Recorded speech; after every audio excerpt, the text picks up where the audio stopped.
Salam, hər vaxtınız xeyir olsun. Sizə bir sualın izahı ilə gəlmişəm. Sual hər gün dərsdə məşğul olduğumuz bir proseslə bağlıdır, müzakirə prosesi. Bilirsiniz ki, demək olar ki, dərslərimizin 90%-i müzakirə ilə keçir. İndi gəlin görək sinif müzakirəsi ilə bağlı yanlış fikir hansıdır? A variantı. Sinifdə müzakirə prosesinin uğurlu olması üçün müəllimin öncədən müzakirə qaydaları olması vacibdir. Ümumiyyətlə, bizim bütün proseslərimizin mütləq qayda və prosedurları olmalıdır ki, həmin prosesimiz effektiv olsun. Doğru fikirdir. B variantı.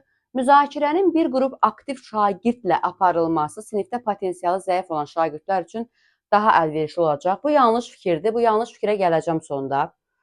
C variantı. Müzakirə şagirddə dinləmə bacarığı. Bəli, doğrudur. Ünsiyyət bacarığı inkişaf etdirir. Bəli, doğrudur. Yəni müzakirə varsa dinləmə var, qarşılıqlı əlaqə var, ünsiyyət var.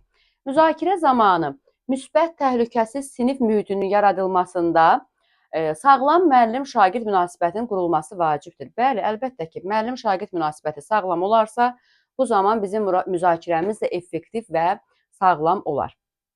Sinif müzakirələrinin təşkili zamanı şagirdlərin bir-birini prosesə cəlb etməsinə şərait yaratmaq lazımdır. Bəli, şagirdlərin bir-birlə əməkdaşlığı, bir-birini motivasiya etməsi, prosesə cəlb etməsi önəmlidir.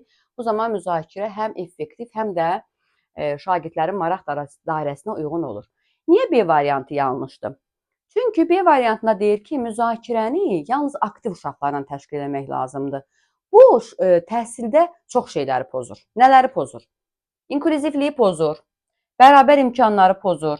Çünki müəllimin aktiv şagirdlə işləməsi, pasiv şagirdin isə sadəcə dinləyici olması, yəni potensialı zəif olan şagirdlərdə daha çox passivləşmə yaradacaq və təhsilin əlçatan olmasını, təhsilin bərabər olmasını, ədalətli olmasını pozacaq. Ona görə də bu müzakirə effektiv olmaz və get-gedə zəif şagirdlərin daha da zəifləməsinə gətirib çıxarda bilər.